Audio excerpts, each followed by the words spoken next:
들깨 파종일 6월 15일 택일에 대한 이야기. 안녕하세요. 삶의 텃밭 강산재입니다. 6월은 들깨와 콩의 달이라고 말씀드렸습니다. 둘 다 모두 직화도 가능하고 모종 이식도 가능한 작물입니다. 하지만 들깨는 대부분 모종 붓기를 하고 옮겨 심기를 하죠. 오늘은 종실용 들깨 모종 붓기에 대한 얘기를 해보려 합니다.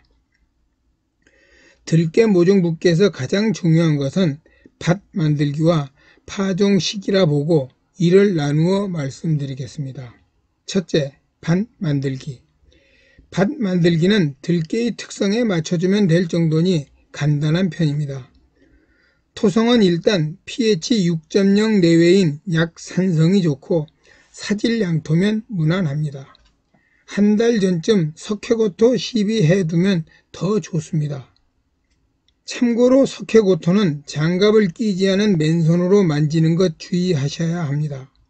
손에 땀이 나거나 물기가 있으면 반응을 일으켜 생각지도 않게 화상을 입을 수도 있습니다. 때문에 비오는 날 석회고토 시비도 주의가 필요합니다.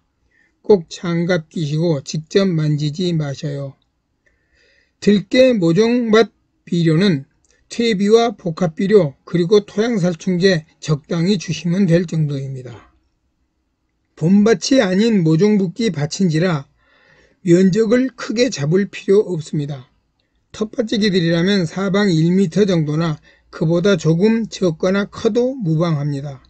모종이 남는다면 뽑아내 나물로 만들어 먹으면 될 일이기에 필요보다 조금 넓게 모종밭을 준비하는 것이 좋습니다. 사실 모종이 생각보다 잘 안 나는 경우도 있을 수 있기 때문입니다. 모종밭 만들기가 불편하신 번님이라면 트레이에 파종하는 것도 좋습니다. 둘째, 들깨씨 파종 시기. 들깨는 이용 목적에 따라 종실용과 잎들깨 전용 씨앗이 따로 있습니다. 농진청에서 개발한 품종만도 30여 종이 되며 그중 3분의 2가 종실용이고 나머지는 잎들깨입니다. 구입할 때 꼭 살피셔야 합니다. 또한 들깨 씨앗은 대체로 보관기간이 짧은 편입니다. 오래된 씨앗 파종은 발화율이 눈에 띄게 나빠지니 가장 최근 것을 사용해야 합니다. 자가 채종한 것을 사용할 경우라도 주의할 점이 있습니다. 우리가 모든 씨앗은 냉장 보관하면 장기 보관이 가능하다고 알고 있습니다. 그러나 들깨와 같은 경우는 채종해서 바로 냉장 보관하면 안 됩니다. 채종 후 3 내지 4개월간 우리가 흔히 말하는 상온 범위에서 건조시킨 후에 냉장 보관하는 것이 좋습니다. 농진청에선 들깨 씨앗용 종실 상온 보관 온도를 10도에서 18도라고 하고 있습니다. 이 온도 범위에서 3 내지 4개월간 두었다가 냉장 보관하는 것이 좋다는 말씀입니다. 그러니까 10월 수확 후 바로 냉장 보관하시지 말고 다음에 2월에서 3월에 냉장 보관하면 좋다 이거죠. 들깨 생육저고는 보통 15 내지 20도 정도라 합니다. 다만 씨앗을 뿌릴 때는 지온이 20도 정도는 돼야 좋습니다.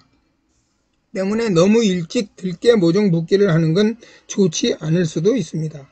자, 이제 들깨모 붓는 날, 즉 들깨 씨앗 파종일을 생각해 보겠습니다. 들깨 씨 파종일에 대한 이론만큼 각양각색인 경우도 흔치 않습니다. 그만큼 들깨 씨앗 파종 시기는 재배하는 사람에 따라 많은 차이가 납니다. 저희 경험을 예로 들겠습니다. 저는 지금껏 5월 말쯤 씨앗을 파종하고 한 달 후인 6월 말쯤 밭에 옮겨 심었습니다. 7월에 심은 적은 한 번도 없었습니다. 그런데 10월 중순 수확할 때 들깨 때만 무성하고 들깨 꼬투리는 많이 달리지 않는 경험을 했습니다.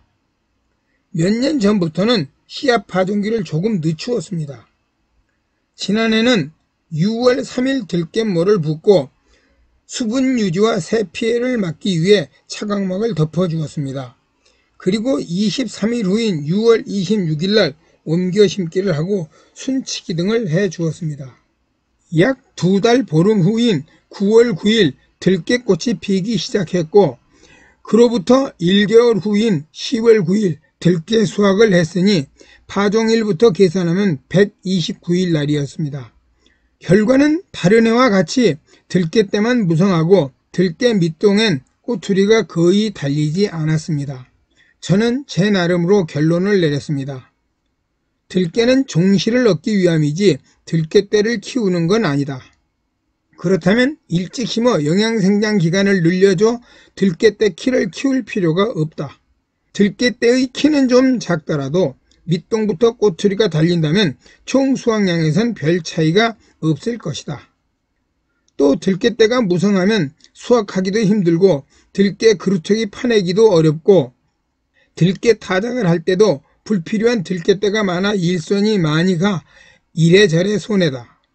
그렇다면 올해는 지난해보다 열흘 이상 늦춰 6월 15일에 모종 붓기를 하고 25일간만 모종을 키워 7월 10일에 옮겨 심기를 해보자. 오랜 기간 이런저런 경험을 해보고 얻은 결론은 들깨는 절대 6월 초순 전에는 모종 붓기를 하지 말자. 중부지역이라면 아무리 급해도 6월 중순이 되면 파종하자. 그리고 들깨떼를 1.5m 내외로 키울 필요가 없다. 들깨떼가 높지 않더라도 씨앗 꼬투리가 밑동부터 달리고 포기 간격을 좁혀 심는다면 수확량에 큰 차이는 없을 것이다. 이것이 저의 결론이었습니다. 실제 지난해 저는 들깨 모종을 2개씩 심었고 포기 간격은 70에서 80cm로 했습니다. 순치기를 하여 곁순 나옴을 유도하기 위함이었죠. 그러나 결과는 썩 좋지 않았습니다. 올해 제가 심는 방법은 모종 2개씩 심는 건 지난해와 같지만 포기 간격은 40에서 50cm 내외로 좁힐 생각입니다. 같은 면적에 더 많은 포기를 심어 키가 작은 것에 대한 대비를 위함이죠. 10월 중순 수확기의 결과가 어찌 될지 무척 궁금합니다. 사실 올해 시도하는 방법이 괜찮다면 내년엔 닷새 정도 더 늦추면 어떨까 하는 꿈까지 꿔봅니다. 여기까지 들깨모종 붓는 날 택일에 대한 뒷얘기 저와 함께 해주신 부모님들 고맙고요. 구독과 좋아요 부탁합니다. 감사합니다. 늘 건강하시고 행복하게 지내십시오.